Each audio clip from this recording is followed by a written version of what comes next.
introduction. I'm very honored to speak to you today about zero-waste machine learning, and that's the topic of my research and the group that I currently lead at IDEAS and CBR. That's the publicly funded Polish Center for AI. I will start with a few brief words of why we actually interested in that. So many of you have heard how amazing the machine learning technology has become, and it has found its way into many different applications. But perhaps not a lot of you have looked at the problem of how efficiency of machine learning is influencing our everyday life, and how much energy those models are consuming on an everyday basis. So to give you like three examples of where machine learning is useful and where it's critical to have efficient algorithms that are lightweight, both in terms of time consumed and in terms of energy they consume. First are data centers, all the servers around the world where you can compute and build your neural networks or other models. These consume a lot of energy, and the efficiency of them is really critical. The second application is this experiment that I am also honored to take participation in and participate in at CERN in Geneva.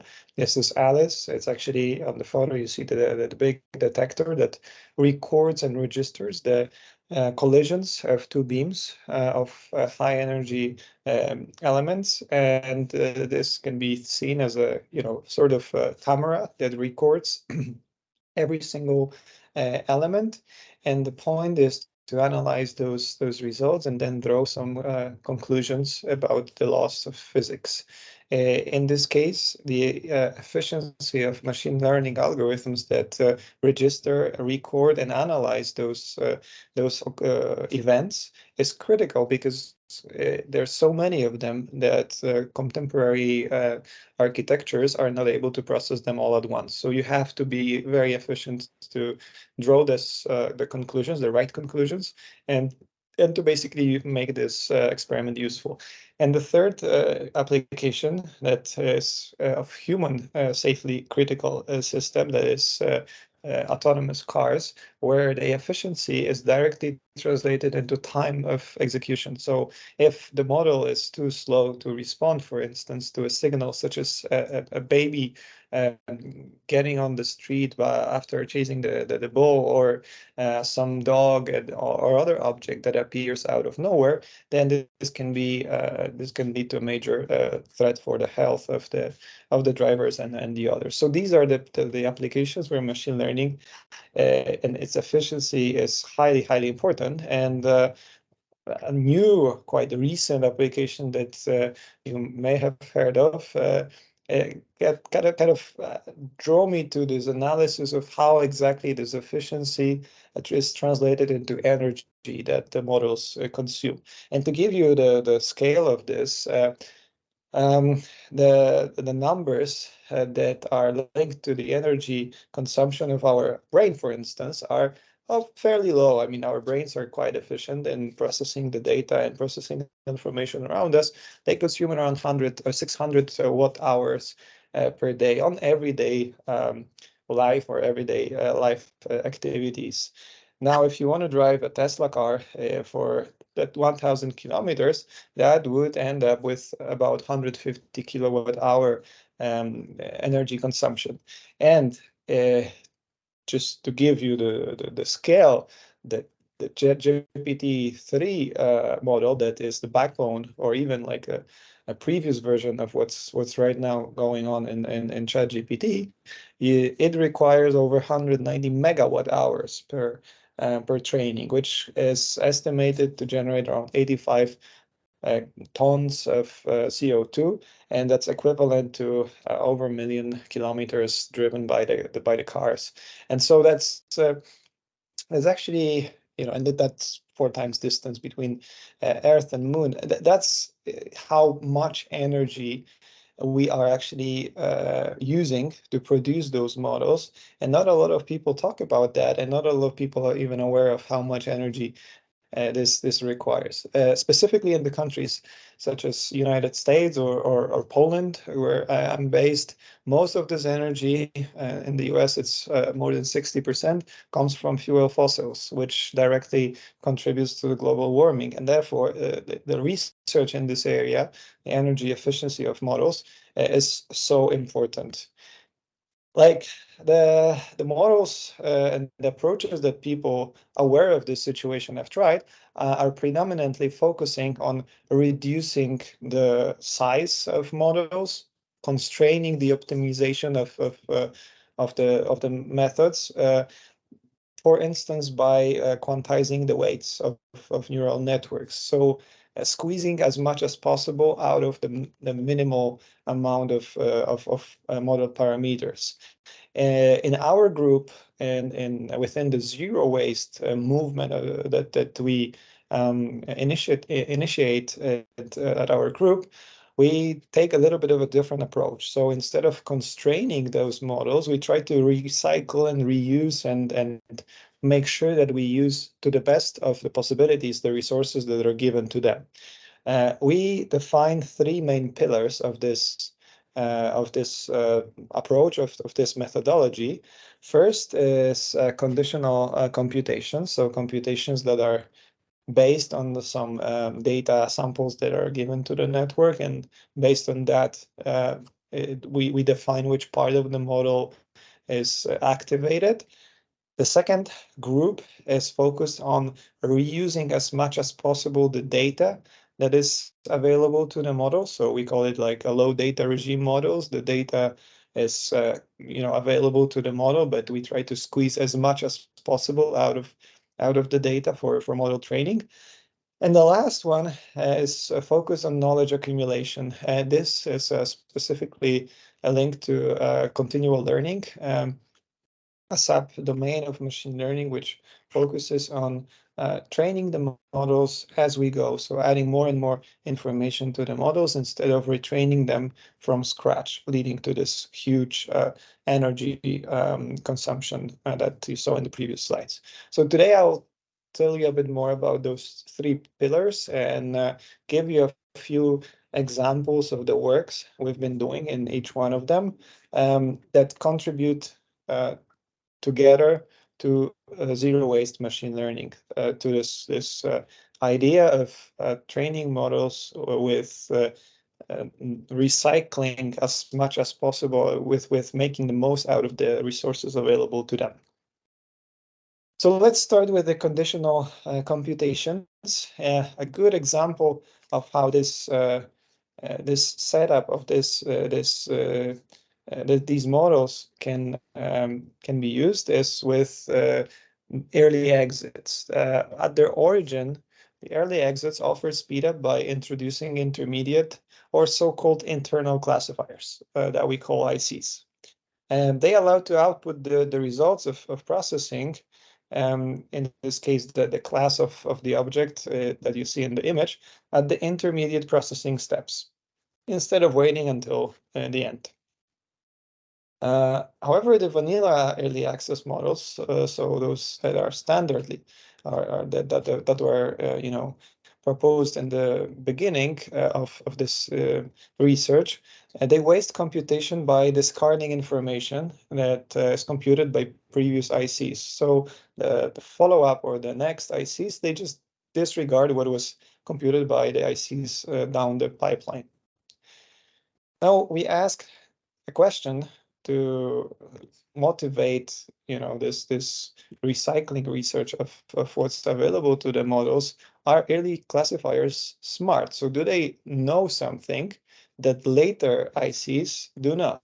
Is there anything that is kind of lost within this process? And to measure that, we proposed a metric. Suppose that the CM is a set of correctly classified samples for the mth IC. And so here you have the number of incorrectly classified samples by the IC, counted as a fraction of the samples, and for which the previous ICs answered correctly. So in this case, you would get the number of cases or the percentage of cases where the model was wrong, given that the previous ICs actually gave the right answer and it was not used. This metric, we called it hindsight improbability, because it measures how much better a given IC could be if it reused information from previous ICs. We can use it to study how wasteful those early exit models are and see how much performance we can still save. And the results show that they are actually quite smart. So for every IC shown on the x-axis, we plot the hindsight improbability value that is shown on the y-axis. And the results suggest that the answers from previous ICs do contain some useful information. For the particular case of one of the last ICs, so one on the right side, 28 or 29, you see that over 70% of incorrectly classified examples were classified correctly by one of the previous ICs. This means that we could avoid 70% of mistakes if we are able to perfectly reuse the past information, so to perfectly recycle this information. And that led us to overcome, develop a model and introduce a model that leverages two techniques that allow us to reuse this computation of the previous ICs. By recycling the information in the network, we can prevent the model from wasting the resources, and that's where the name zero-time waste came from. So the first component is cascading connections, which means that we connect the elements of the ICs together. The main idea is to pass the information from the IC directly preceding the current one, and this way, connect them all together. The question is related to this additional ICs. We actually, so the early exit components are not our contribution, it's the contribution of the previous works. The idea here is that, yes, you add the components, but at inference, what you do is you can get the answer from the layers below, which means that you don't have to process the image till the end, or the input till the end. So this additional complexity at the training is much lower than what you save, and we will show that later on in the results section. It reduces up to 30% of the total number of flops, so total number of operations that you need to compute at the inference time. The second proposed improvement is ensembling of the internal classifiers. And so obviously, on top of just connecting the components with each other, you need to weight somehow the responses that they give you.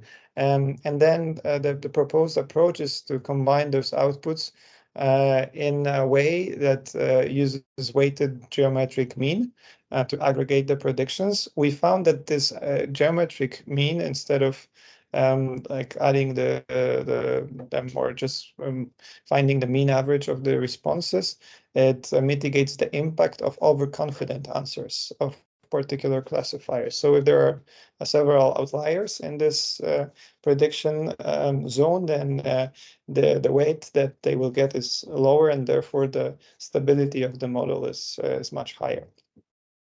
So to your point about how much we actually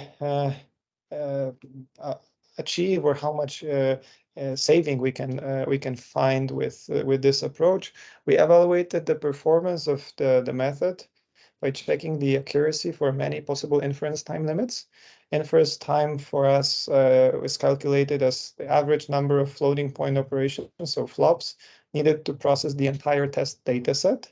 And each result on the plot is a curve, because we can actually modify the confidence threshold and set it arbitrarily. So the plot shows that zero-time waste method outperforms the previous early exit approaches, thanks to this efficient information reuse, and it can save up to 75%, up to 25% of the computation with respect to the baseline, like base network without any additional components. So that's the win that you get in this case. All right. So now moving on to the second pillar of zero-waste machine learning that we work on.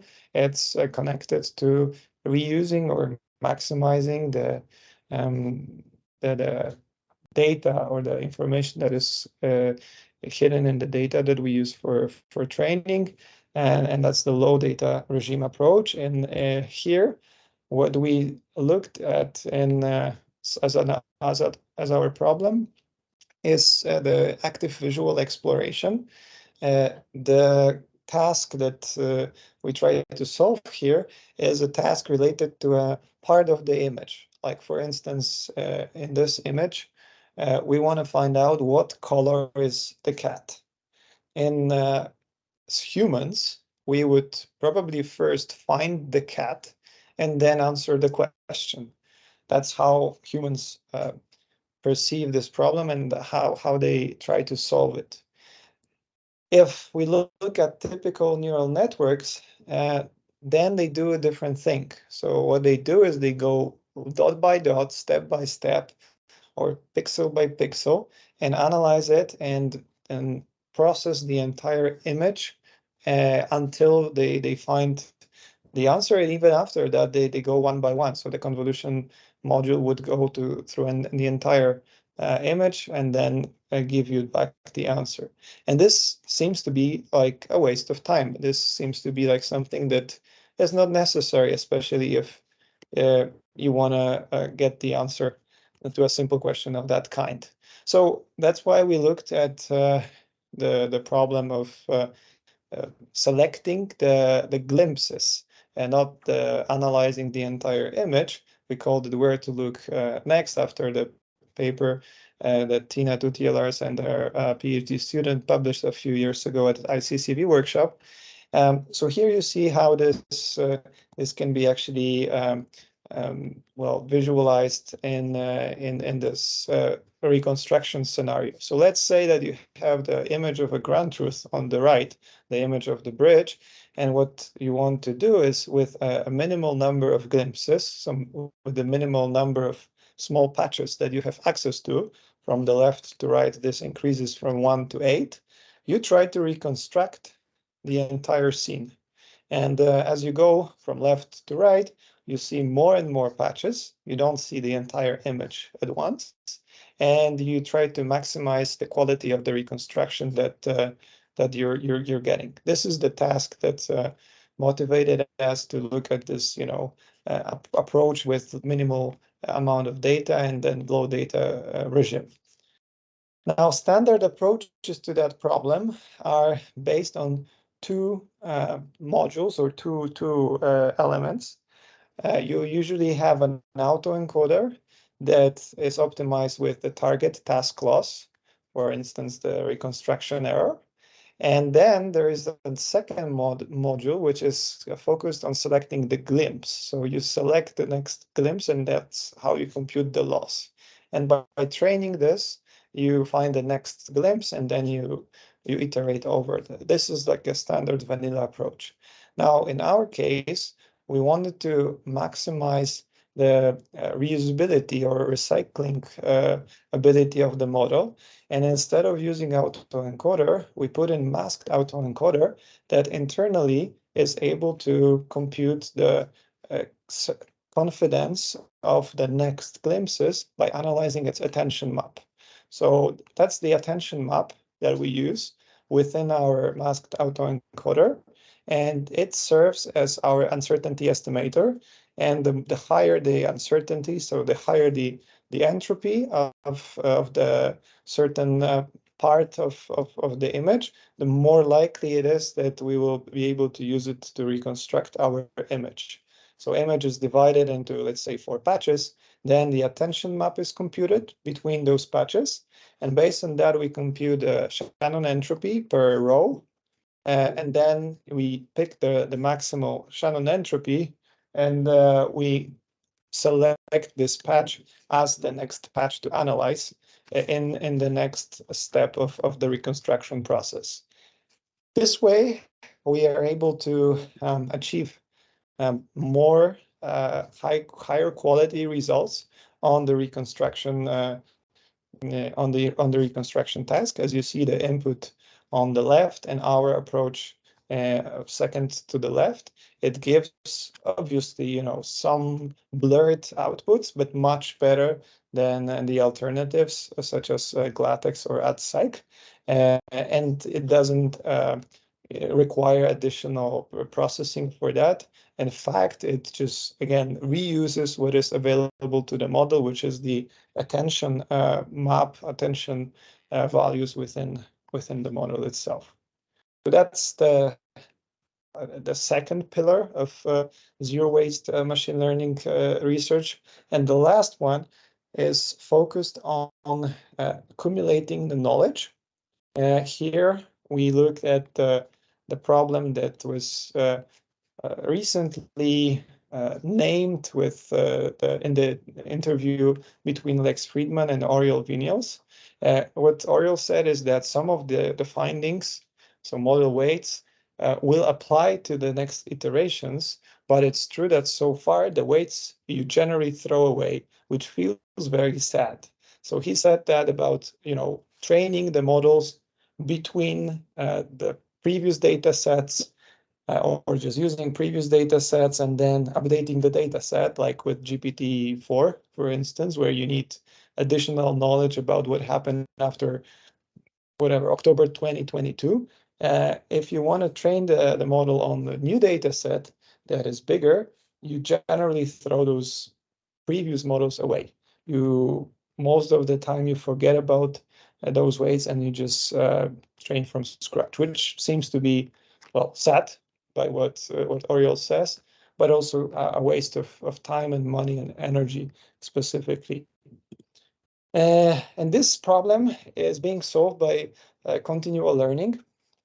In continual learning, the assumption is that you have x1 as your input and y1 as your expected output.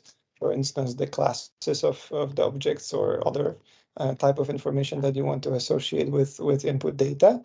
And then when with time a new part of data appears, like x2, for instance, you would have the same model and still get the results correct for both x1 and y2 and x2 without the need to retrain the model with the entire data set. So in other words, as you move the time, as you move within the time, you get access to new data, but you are not able to collect the data and retrain the entire model from the scratch. This is the assumption that continual learning makes.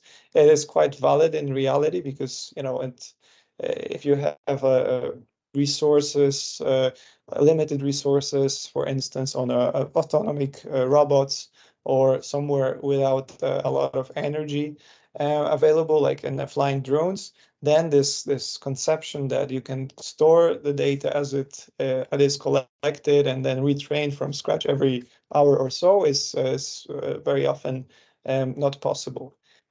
What happens if you actually try to do it with contemporary neural networks?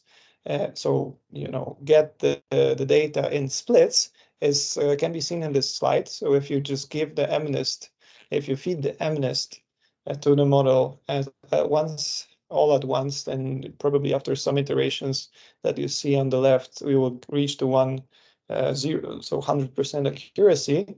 But if only you change the type of the setting, if you split the data set into several tasks with different classes in those tasks, then once you finish training for the task number 1, this is the blue line here on the right side, on the right curve, then the performance, and you start training on task 2, the performance for task 1 drops significantly. This is called catastrophic forgetting. It's a phenomenon that is directly linked to the gradient descent. gradient descent is the one to blame here, because when you find the optimal point in the objective function for task 1, and then all of a sudden task 2 arrives, you need to move from your previous location in the objective function to another one, given by the current task and the current batch of data.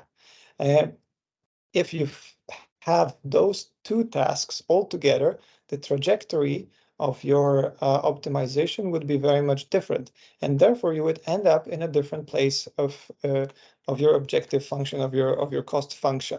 So in other words, you're by giving this different types or different tasks sequentially to your model, you're arriving at a different location, at a different point of your objective function, and therefore you're not able to achieve the results on the previous task as you were able to when you get access to task 1 data. This led to a bunch of methods being proposed and a lot of research in the area of continual learning. There are several approaches to solving that. One of them is based on regularizing networks. That means that you don't allow the network to move too far from what was observed, what was trained for a given task. The other group or family of methods is focused on architectural components. So finding the part of the network that is responsible for a given task, and then just moving on with the tasks and selecting a different part of the network for optimization. And the third group, which can be split into rehearsal and generative replay, but the idea is pretty much similar, which is let's replay the data from the past so that the model does not completely forget about what happened then. One of these approaches, the rehearsal approaches, uses memory buffer, while the other, the generative replay method, uses generative models, but the concept is the same. So when new data arrives, instead of using only this new data, you also combine it with old tasks or old data samples, either generated by generative models or taken from the memory buffer. And the approach that we follow in our research is mostly focused with rehearsal. And the simple idea how to solve this catastrophic forgetting is exactly to do what I said. So repeating the past samples from a buffer, keeping the buffer of the previous samples, and just smartly, intelligently substitute or build it up. Now, the limitation that we have in this is either you keep the buffer fairly small, or you just limit the buffer, and then you work on the management of those buffer samples somehow to maximize the output, or you increase the buffer indefinitely, and then you increase the memory consumption, which is prohibitive in some of the real life application scenarios. So when you actually consider that buffer to be more and more bigger and bigger, at some point you'll reach the moment where it's actually better from a memory management perspective to train a generative model, such as variation autoencoder or GAN or diffusion model to the rescue. Now, our hypothesis was not only to use generative models in this way, but we hypothesized and actually confirmed our hypothesis in one of the last papers, that the models that we train this way, so generative models, are in general more robust to catastrophic forgetting, because their goal is to represent the data and not to discriminate between instances. If you have a discriminant model that has to discriminate between dogs and cats, it focuses mostly on finding the features that are different between those two species, between those two types of data. Now, if you train a generative model, the goal is different. The goal is how to build a representation, like an internal representation of both dogs and cats, so that you can then create those images out of noise. And because of that, the robustness of those representations are better, and the representations are the core source of forgetting in the first place. So that's how we hypothesized about catastrophic forgetting. Now, if you look into generative models for the rehearsal purposes, the typical approach would use variational autoencoder. So you would encode your images into generative latent space, and then you will recreate them, regenerate them so that they're combined with current data and input into your model. Once you start playing with this, you will quickly see that this does not work when you give consecutive samples to your variational autoencoder. Why? Because in the latent space, the Gaussians, the distributions will start to overlap with each other. So instead of getting a car and a horse, at some point you will get some sort of a mixture, a red horse or a car that looks like horse, or it may predominantly the output would be blurred and not very sharp, which also reduces the accuracy of the final classifier that you will train. So if you see on the right side, the task number 1, where you just get ones, and then task number 2, when you introduce zeros, you will start to see that the zeros are getting more and more degraded, and then the quality of the ones that are recreated are also lower and lower. They get more and more blur. This is the problem with how the modeling of this latent space and variational autoencoder is created or is executed, and the overlap it generates in the latent space. So we asked the question, how can we align this data from consecutive tasks in the latent space, like smartly, more efficiently, and to reduce this overlap? And we looked at this continual learning problem or generative rehearsal problem from knowledge accumulation point of view.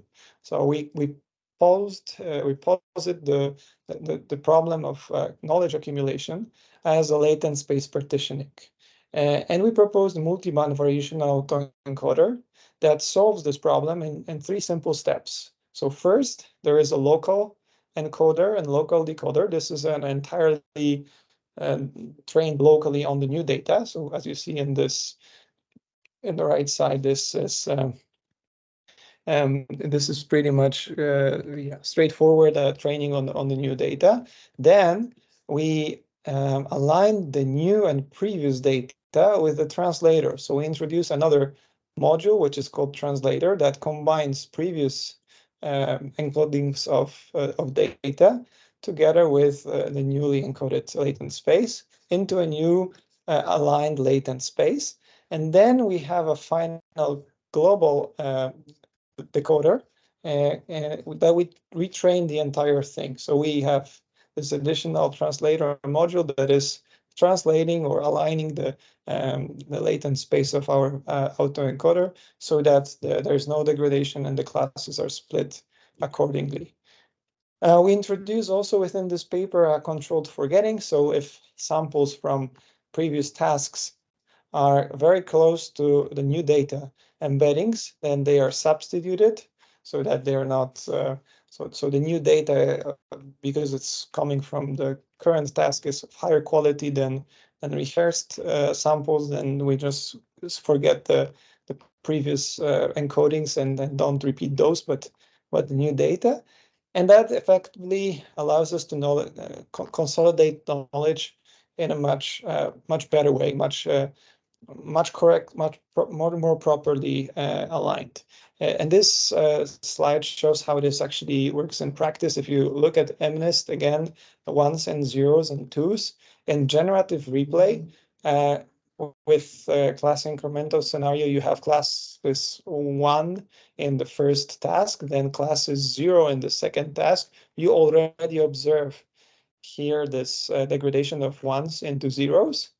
And when the task 3 comes, where classes of objects that are in this class, in this task 3 are ones and twos, not only you observe the previous data degradation, but there is also lack of alignment because the task number 3 it has class 1, so you see the digit 1 in the middle, but it's nowhere close to where the task 1 and classes 1 were previously. Like the red dots are completely all over the place. This is not what we want, actually. We want to align the latent space so that ones are close to each other, twos are close to each other, and zeros are close to each other, nonetheless, which task they came from. And this is what that multiband variational autoencoder, multiband phi method achieves. So first you have ones, then in the second task, when zeros enter, you have instant separation between those classes. And then when the third task arrives with classes 1 and 2, you have ones that are close to each other, twos that are close to each other, and zeros that are separate.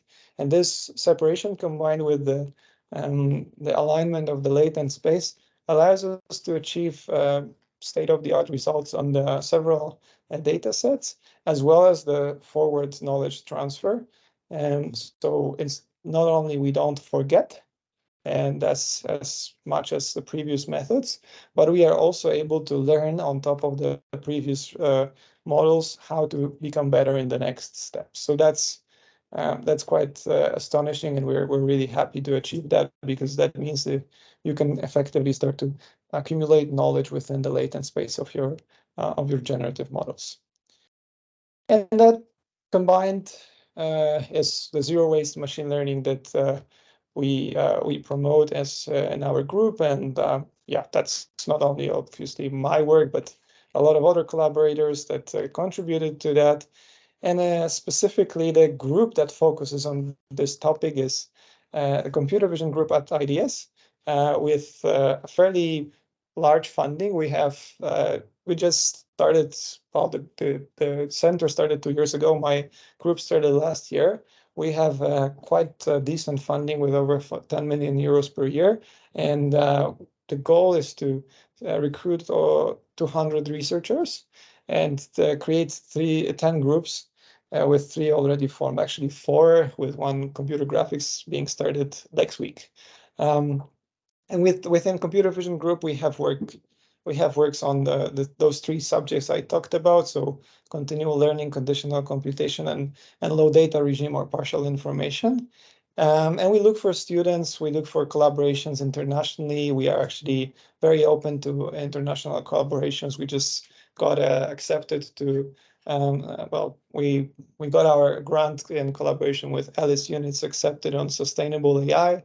And that's with University of Amsterdam and ATH and a couple other institutions, probably some from Norway as well. That was over 25 institutions in this grant proposal, and we are looking for more collaboration. So I think with that, I want to thank you for